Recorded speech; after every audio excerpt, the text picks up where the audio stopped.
우리에게 좋은 일이 일어납니다. 우리 마음 다해서 하나님을 사랑하십시다. 우리 장로님 들어오셨습니까? 들어오셨어요?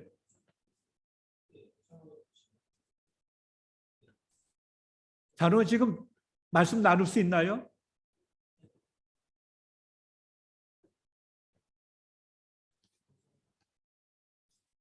이찬영 권사님 오시면 이걸 묻고 싶었어요. 직원을 뽑을 때 주로 무엇을 보는가 하는 문제입니다.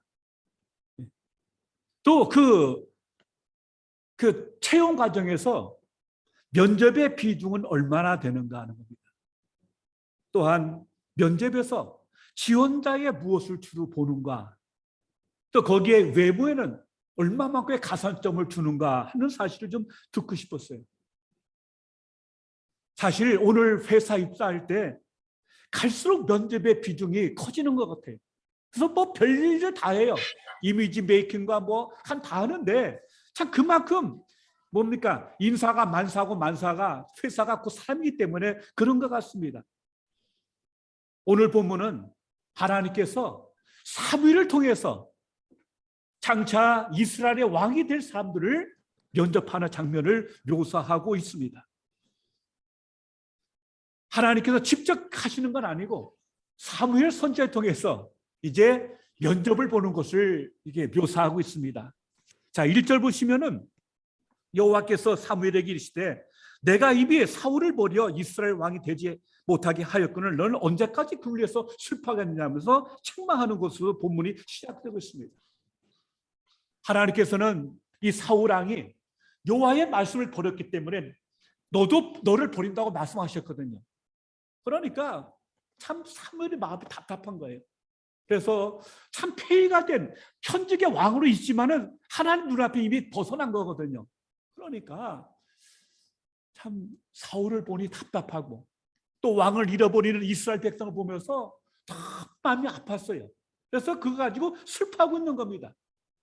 오늘 히브리 단어를 볼 것 같으면 이것은 주로 사람이 죽었을 때 애도하는 데 쓰는 단어를 슬픔이라는 단어를 쓰고 있거든요. 그러니까 사무엘은 마치 사울 왕이 죽은 것 같이, 마치 이스라엘 백성의 미래가 없어진 것 같은 그 같은 아픔을 가지고 괴로워하고 있었던 것입니다. 하나님께서 그런 사무엘을 책망하셔요. 너 언제까지 그러고 있을래? 과거를 떠나보내라고 말씀하고 있습니다. 그리고 나는 지금 새로운 일을 시작하고 있다. 너는 그러므로 기름을 뿔에 가득 넣어서 베들레헴으로 가라. 가서 이새의 아들들 가운데 내가 예선한, 내가 뽑은 그 사람한테 기름을 부으라고 명령하고 있는 것입니다. 그러니까 이 사무엘이 이렇게 말합니다. 내가 어떻게 갈 수 있겠습니까? 사울이 들어오면 나를 죽이리이다. 참 사무엘도 말이 약해졌죠. 사실 여러분 그렇지 않습니까? 비록 사울 왕이 하나님께 버림을 받았다는 선고가 있었지만 아직 현직은 왕으로 건재하고 있어요. 근데 기름을 부은다는 건 뭡니까? 차기 왕에게 선별해서 기름을 붓는 거거든요. 여러분 한번 생각해 보십시오. 여기 왕이 건재하고 있는데 차기 왕을 뽑는다, 이것은 뭡니까? 반역 아닙니까?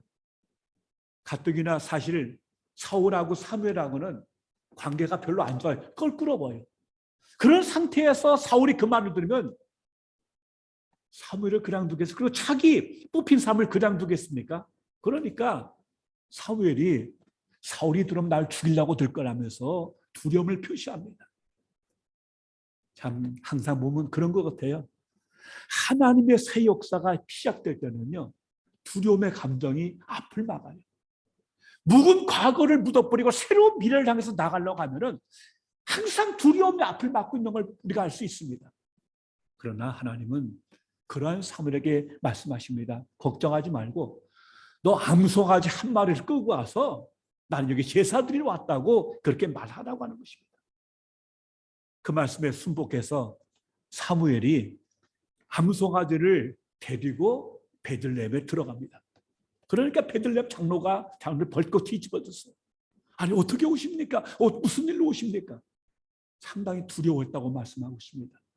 여러분, 베들레헴 장로들이 왜 사무엘을 두려워했을까요? 사실 평소에 베들레헴은 사무엘이 오던 장소가 아니에요. 평생 오지 않던 사무엘이 이 동네에 온다는 것은 뭔가 비상한 일이 있다는 얘기인데, 혹시나 우리가 뭘 잘못했나? 그래서 하나님께 심하게 책망받을까 봐 두려웠던 것이고요. 또 하나는 사울왕과 사무엘이 불편한 것이 거기까지 다 틀려졌거든요. 그래서 행여나 사무엘의 어떤 행동에 정치적 의미를 띠고 그 때문에 혹시 베들레헴 자기들이 손해와 어떤 어려움을 겪을까 봐 미리 겁나갖고는 사무엘이 오는 것을 벌벌 떨고 두려워하고 있는 모습을 본 것입니다. 그러니까 사무엘이 말합니다. 걱정하지 마라, 내가 평안을 위해서 왔다. 그러면서 제사 드릴 테니까 다 여기에 참여하다면서 장로들을 성별하고 그 제사에 부르고 있는 것입니다. 이 본문에 보면은 이새의 아들들도 청했다고 하고 있는데, 한번 생각해 보십시다. 이건 아주 조용히 진행되어 있는 거거든요. 근데 제사 자리에서 만약에 이새 아들을 불러다가 누굴 기름 부어서 이건 완전 공공으로 드러나자. 이건 굉장히 위험한 일이거든요. 그렇기 때문에 그 자리에 불러온 건 아니고, 아마도 이렇게 해석을 합니다. 이새가 그 베들레헴의 장로들 중에 한 명이었을 것이다. 그리고 이새가 사무엘을 자기 집에 이렇게 모셔서 숙박을 하고 음식을 제공하고 그의 경호를 담당했을 것이다. 그렇게 해석을 합니다. 그러니까 장로들과 함께 이스라엘 그 베들레헴 공동체가 함께 예배를 드리고 제사 드린 다음에 사무엘이 이새의 집에 가서 그 아들들을 하나하나 면접을 본 거라고 해석하는 것이 합당한 해석이죠. 자, 그래서 오늘 본문에 보면 6절부터 본격적으로 하나님의 면접이 시작됩니다. 그러니까 이제 이새한테 말하죠. 너 아들 다 몇 명이냐? 예, 7이 있습니다. 8이죠. 7이 있습니다. 그래, 그러면 한 명씩 내 앞으로 지나가게 하라고 말합니다. 그리고 하나님께서 당신의 아들 가운데 한 명을 차기 왕으로 기름 부을 거다. 그러니까 이게 엄청난 사건이죠. 그러니까 이새도 흥분하고 이 아들도 흥분할 수밖에 없었던 것이죠. 그런데 첫째가 누구냐면 엘리압입니다.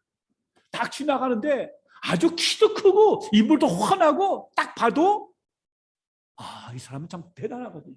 그러니까 사무엘이 바로 이 사람이다 싶어갖고 기름을 불러가니까 뭐예요? 너 아니다.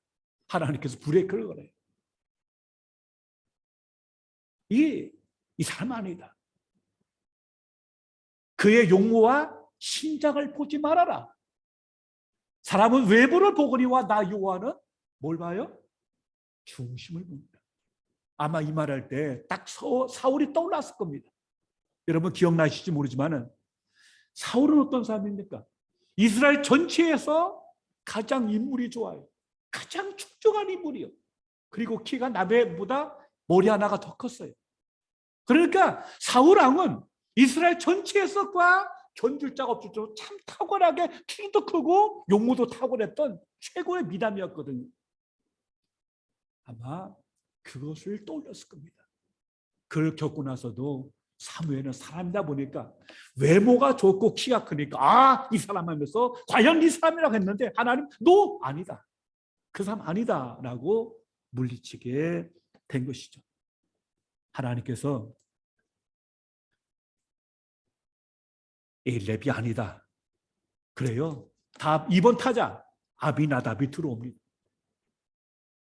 그러니까 하나님께서 이 아미나답도 아니다고 해요. 그래요? 그래서 이새가 세 번째 타자를 보내요. 누굽니까? 삼마입니다. 삼마를 앞을 지나가는데 딱 보니까 하나님께서 너 이 사람도 아니에요. 사실 여기 엘리압이나 아비나답이나 삼마는요. 10장 보면 전쟁이 났을 때 함께 나가서 전쟁에 나갈 만큼 건장한 성인들이었어요. 그런데 하나님은 너 아니라고 합니다. 그래서 4번째, 5번째, 6번째, 7번째 그때는 이름도 안 나와요. 4명을 다 한 명씩 사무엘 앞을 통과하게 하는데 하나님께서는 다 아니라는 거예요. 그러니까 당황하는 거죠. 다 지나가는데 없어. 그래서 묻죠. 이게 다냐? 했더니 아닙니다. 막내가 있는데 얘는 밖에서 지금 양을 지키고 있습니다. 그럼 그 말이 뭡니까? 이 막내, 말째는 뭐예요? 제일 작은 자고 어떤 책에 보면 쓰레기라고 해요, 쓰레기. 그게 무슨 뜻이겠습니까? 이 자리가 어떤 자리인데 너는 아예 뭐요? 아버지 눈에도 형제도 눈에도 너는 빠져. 너는 아예 안 돼. 아예 후보감에도 들어가지 않는 거죠. 그래서 너는 가서 양이나 치나 하면서 보통 그 말째, 그 꼬레비 하나가 남았습니다. 그래, 당장 데리고 와라. 그 아이가 오기까지는 우리는 이 자리에 앉지 않겠다고 합니다. 그러니까 급하게 들에 나가 있는 그 아이를 데려가지고 사무엘 앞에 세우는 것입니다. 자, 여기 보십시오. 12절을 보십시오. 이에 사람을 보내어 그를 데려오매 그의 빛이 붉고 눈이 빼어나고 얼굴이 아름답더라. 여호와께서 이르시되 이가 그니 일어나 기름을 부으라 하시는지라. 좀 이상하지 않아요? 분명히 하나님께서는 사람은 외모를 보거니와 나 요한은 뭘 봐요? 중심을 본다고 했어요. 그런데 오늘 12절에 보면 이렇게 불려온 아이가 누굽니까? 이게 다윗이거든요. 근데 그의 얼굴 그의 빛이 붉고 눈이 빼어나고 얼굴이 아름답더라. 이거 용모 표현한 거 아닙니까? 아니 7절에서는 용모 안 본다고 하시더니 외모 안 본다고 하더니 지금 여기서는 바울의 외모를 다윗의 외모를 강조하고 있는 거죠. 이게 무슨 뜻일까요?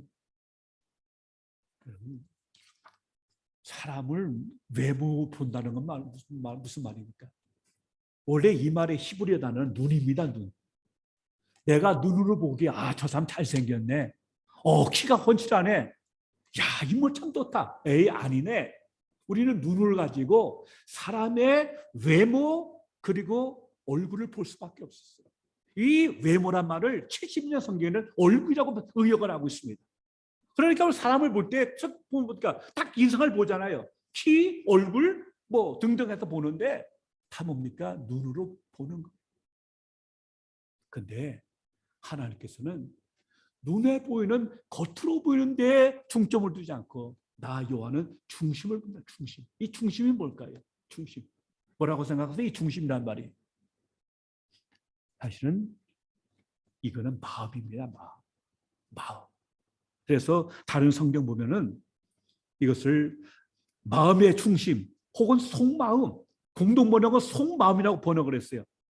그리고 유진 피터슨 성경에 보면 그 마음을 보기 때문이라고 번역하고 있습니다. 그러니까 하나님은 우리의 중심, 우리의 마음, 우리의 속마음 그걸 본다는 얘기입니다. 또 다른 데 보니까 그 내면의 댐댐이를 꿰뚫어 보신다라고도 번역하고 있습니다. 뭘 꿰뚫어 와요?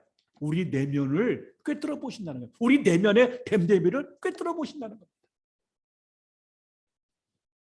하나님께서는 백성들이 살이 워낙 탁월하게 인물에 출중하니까 그를 뽑았는데 그가 나중에 교만해져서 주의 말씀을 불순종해서 그를 버리고 말았어요. 주님은 같은 걸 안 하시죠. 그러한 외모, 눈에 보이는 아름다움 그게 아니고 그 사람의 내면의 댐댐이 그의 인격, 속마음. 여러분 성경에서 마음이라는 것은요 한 인격 한 인간의 전부입니다. 그래서 속사람이라고도 설명하고 있습니다. 그렇게 해서 뽑힌 사람이 누구예요? 바로 다윗입니다. 그럼 여기서 12절에서 이는 그의 빛이 붉고 눈이 빼어나고 얼굴이 아름답다는 표현을 왜 쓰고 있는 걸까요? 얼핏 보면 이것은 똑같이 외모를 표현하는 것 같아요. 그러나 그것이 아니고 그의 내면의 빛이, 내면의 아름다움이 이렇게 외면으로 나온 모습을 보여주고 있습니다. 권정아라는 시인이 이런 시를 썼어요. 마음이 아름다운 사람은 눈빛이 아름답습니다. 아름다운 눈빛은 상대에게 상대의 마음에 평안을 줍니다. 마음이 밝은 사람은 눈빛도 초롱초롱합니다. 내면의 아름다움이 눈빛으로 나아가기 때문입니다. 그런 거 아니겠어요? 여러분, 어떤 사람을 볼 때는 참 눈이 밝아요. 밝아요. 또 얼굴이 잘생기고 못생기고 아니고 뭔가 그 얼굴에 은혜가 있지 않습니까? 여러분, 그런 거 있지 않습니까? 제가 옛날에 대전에서 한 권사님을 기억합니다. 그런 이상구 권사님 이름도 기억나네요. 연세 많으신 어분이 뻘을 권사님인데요. 그분 얼굴만 보면요, 은혜가 돼요. 환하게 그 내면의 그 은혜가 넘쳐 흘러. 얼굴에 늘 미소가 있고 늘 그런 모습 보면, 그래서 바라만 봐도 좋은 참 그 권사님 얼굴이 생각이 나요. 그거는 바로 뭡니까? 용모가 잘생겼다 못생겼다가 아니고 그 내면에 있는 인격, 내면의 아름다움, 내면의 은혜가 밖으로 흘러넘친 거죠. 다윗은 비록 어린아이였지만, 어린 소년이었지만 그 모습이 그 속에 참으로 은혜가 있음을, 내면의 아름다움을 이렇게 묘사하고 있는 걸로 우리가 생각할 수 있는 것입니다.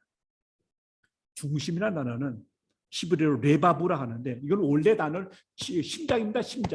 심장이에요. 그런데 이것이 의미하는 건 뭐냐면 생명의 근원, 또 인간의 대표, 인간 행위의 원천이라고 설명하고 있거든요. 그래서 잠언 4장 13절에 이런 말씀이 있습니다. 무릇 지킬 만한 것보다 더욱 내 마음을 지키라. 생명의 근원이 거기에 있다는 말씀을 하고 있는 거거든요. 하나님께서는 이렇게 어린 다윗, 비록 아버지 눈에는 너는 빠져, 어딜 감히, 형들도 이 자리가 어떤 자리에 너 어떤 게 끼어와가 다 배제한, 인간적으로는 전혀 조건이 들지 않는 가족들 쫓았다고 그를 외면했지만 하나님 그를 중심을 보시고 그를 뽑으셔서 그에게 기름을 부으시는 오늘 본문의 모습을 보여주고 있는 것입니다. 다시 말씀드리면 하나님의 면접고사에 그 잘난 사람들 다 떨어지고 다윗은 당당하게 합격한 것을 말씀하고 있는 것입니다. 그래서 13절 사무엘이 기름 뿔병을 가져다가 그의 형제 중에서 그에게 부었더니 이날 이후로 다윗이 여호와의 영에게 크게 감동되니라. 사울은 기름병으로 부었어요. 그리고 늘 성령께서 함께 하신 게 아니에요. 어떤 순간에, 필요한 순간에 그에게 여호와의 영이 내렸어요. 그런 반면에 다윗은 기름병이 아니고 뿔에다가 기름을 넣어갔어요. 그리고 사울은 사무엘을 찾아왔지만은 나귀 찾겠다고, 다윗은 뭐예요? 사무엘이 다윗을 찾아갔어요. 그리고 이날 이후부터는 이 다윗에게는 늘 주의 영이 충만해 갖고 늘 함께 머물러 있는 그 같은 모습을 보여주고 있는 것입니다. 어떤 차이겠습니까? 그 내면이, 그의 인간의 그릇이, 그 마음의 그릇이 하나님 앞에 바른 모습, 하나님 보시기에 좋았던 모습이었던 것을 여러분에서 확인할 수 있는 것입니다. 오늘 본문이 우리에게 주는 메시지는 무엇이겠습니까? 첫째, 하나님이 사람을 선택하시는 기준은 인간적인 판단과 크게 다르다고 하는 것입니다. 사람은 외모를 볼 수밖에 없잖아요. 어제가 제가 인터넷 들어가 봤더니요, 대학생 신문에 나온 겁니다. 서울시내 모 대학교 학생들 510명을 대상으로다가 설문조사를 했어요. 뭐라고 했냐면 취업 시 외모가 취업에 미치는 영향이 얼마나 될 거라고 생각하느냐라고 걷다가 문제를 설문을 냈거든요. 참 놀랍게도 여기에 93% 학생들이 외모는 성공에 지대한 영향을 미친다고 그렇게 썼어요. 그리고 취업할 때 면접관들이 외모를 얼마나 보겠느냐고 학생들한테 물어봤더니 전체 학생의 70%가 아마 외모를 중시할 거라고 학생들 스스로 그렇게 답변했더라고요. 그리고 한경닷컴이라는 걸 들어가 봤더니 실제 국내 대기업 인사 담당 그 임원들이 실제 면접할 때 외모를 얼마나 그 고가 점수를 주냐고 물어봤더니 놀랍게도요. 학생들이랑 거의 같아요. 10명 중에서 9명이 그 외모에 가산점을 준다는 겁니다. 그래서 나온 말이 뭡니까? 기왕이면 다홍치마란 말이에요. 그러니까 이렇게 외모에 90% 영향을 주니까 학생들 얼마나 이게 고달퍼요. 공부하기도 바쁜데 외모는 타고나는 거 아닙니까? 키든 뭐든. 그러니까 얼마나 이게 참 어떻게 불공정 게임이잖아요, 이게. 그러니까 성형도 하고 난리를 치는데 참 그만큼 사람은 뭐요? 외모를 안 볼 수가 없는 거죠. 그렇지 않습니까? 외모라는 것은요, 첫째는 키와 용모도 나오고 또 하나는 뭐냐면 우리 여기 한국에서 빼놓을 수 없는 게 학력이거든요. 내가 대전에 있을 때 어느 권사님이 계셨어요. 그분은 입만 열면 믿음에 막 칙칙이면서 이 믿음을 강조하는 분이었거든요. 근데 그분한테 딸이 있었어요. 딸이 있었는데 참 이뻤어요. 근데 두 총각이 딱 이렇게 떠오른 거예요. 사윗감으로다가. 참 우리 집사님 유민이한테 그 이쁜 유민이한테 두 사내가 동시에 청혼이 왔다 칩시다. 그게 실제 상황입니다.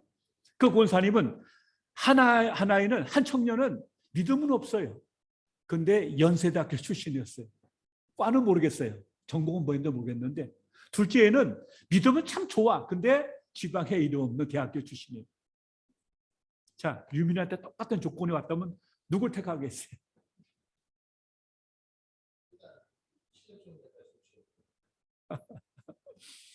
그러니까 그 권사님이 평생 입만 열면 믿음을 그렇게 강조하시는 분이 어느 날 그 딸이 저한테 왔어요. 목사님, 우리 엄마 좀 말려주세요. 왜 그러니? 했더니 우리 엄마 이상해요. 왜? 그랬더니 그렇게 믿음 강조하던 분이 자기가 믿음 좋은 지방대 출신 총각하고 교제하고 결혼을 하려고 하니까 너 미쳤냐? 너 평생 고생하려고 그러면서 난리를 죽인다는 거예요. 엄마가. 그러면서 엄마 좀 말려달라고. 근데 결국 나중에 참 안타깝게 끝났어요. 엉뚱한 녀석이 그 아이를 이렇게 거의 체가다시피 해갖고 됐는데 그 소식이 나 못 들어. 가슴 아픈 이야기입니다. 그게 뭐예요? 그것도 외모죠. 그러니까 어떤 외모, 스펙 등등 해갖고 사람은 참 여기서 자유하기가 쉽지 않아요, 솔직히. 그러나 하나님 뭐예요? 사람을 대하는 자세가 이게 기준이 다르다는 겁니다. 인간적 판단과 크게 다르다는 걸 강조하고 있습니다. 둘째, 하나님의 선택은 다윗의 예에서 보듯이 인간이 마음 중심으로 응답하는 것을 조건으로 한다는 거예요.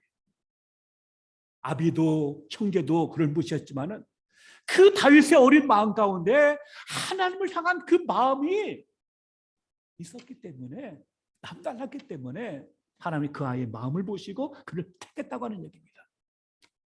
세 번째, 사람에게는 하나님의 인정을 나타내는 표시가 있다는 겁니다. 그의 마음까지 그래서 하나님께 선택받았고 그에게 성령이 부어지니까 그는 남은 생이 어떻게 살았습니까? 평생을 하나님 앞에서 다른 관계 속에 살아가는 사람으로 바뀐 것을 성경은 얘기하고 있습니다. 여러분, 오늘부터 다윗이 시작되는데요. 다윗의 일평생을 두고 보면요. 그가 비록 한때 신박하게 잘못한 일도 있지만은 그 마음 중심에 뭐가 있냐면 하나님을 향한 뜨거운 마음이 있었어요. 그 중심이었어요. 그 진실이었어요. 그래서 시편 27편 4절에 보면 나한테 한 가지 소원이 있습니다. 그거는 다른 게 아니고 여호와의 전에서 평생에 여호와의 아름다움을 바라보면서 여호와의 아름다움을 노래하고 찬양하는 것이라고 말씀하고 있습니다. 그 다윗의 마음이 일평생에 관통했던 그 마음은 뭐냐? 하나님의 아름다움을 노래하고 찬양하며 예비하는 그 중심이 다윗의 마음이었어요.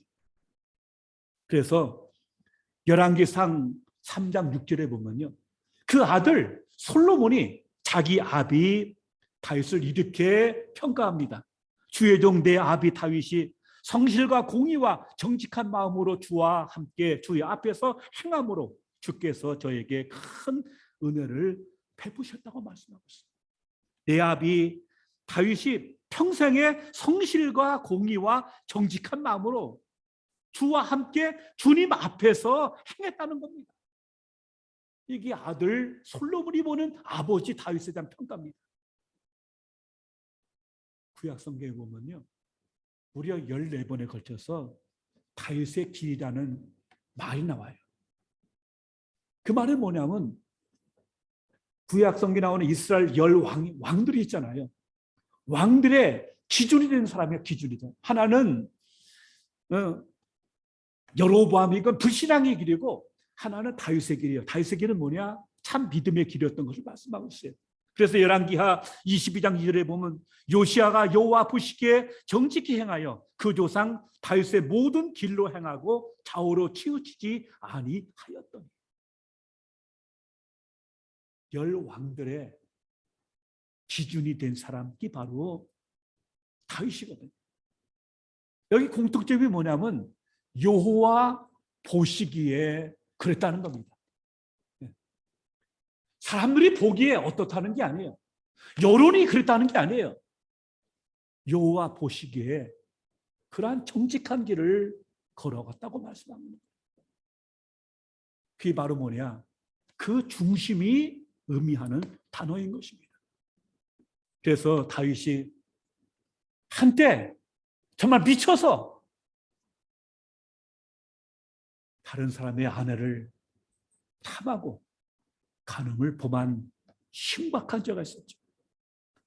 그때 그가 나단이 바로 당신이 죄졌다고 찌르니까 뭐라 합니까? 그걸 인정하고 시편 51편에서 그는 그렇게 고백합니다. 하나님이여 내 속에 정한 마음을 창조하시고 내 안에 정직한 영을 새롭게 하소서. 하나님이여 내 속에 정한 마음을 창조하시고 내 안에 정직한 영을 새롭게 하시옵소서.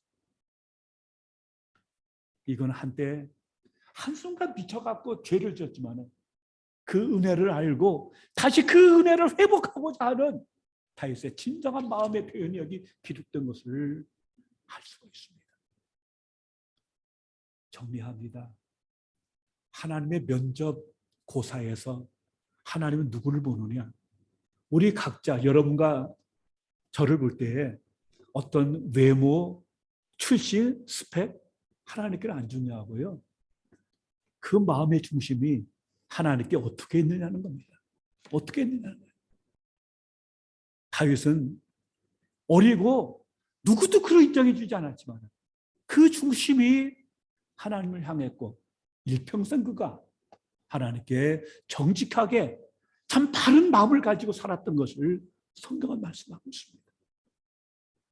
내면의 댐댐이를 꿰뚫어 보시는 하나님 앞에서 우리의 삶이 정말 드러나고 주 앞에 드려짐을 통해서 이 시대 하나님께 쓰임받는 우리 모두가 되시기를 바랍니다. 참 어지러운 세상입니다.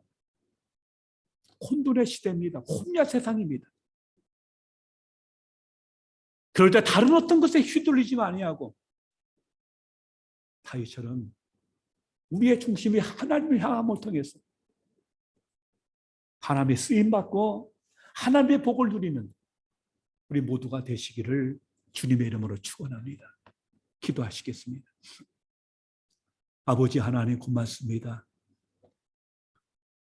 다윗이 그 댐댐이가 하나님을 사랑하고 주의 말씀 앞에 그가 응답하면서 믿음으로 살았던 그의 삶의 그릇을 주께서 보시고 기름 부으시고 이스라엘 미래의 왕으로 세우신 것을 기억합니다. 오늘 우리 시대에 참 혼미합니다. 많은 이들이 이런저런 말을 합니다. 그런데 휘둘리지 않게 하시고 오직 하나님 앞에서 믿음으로 살아가며 말씀에 응답하는 하나님의 삶을 되게 하시고 이 시대에 쓰임받게 하시고 하늘의 복을 누리게 하여 주옵소서. 예수님 이름으로 기도하옵나이다. 아멘.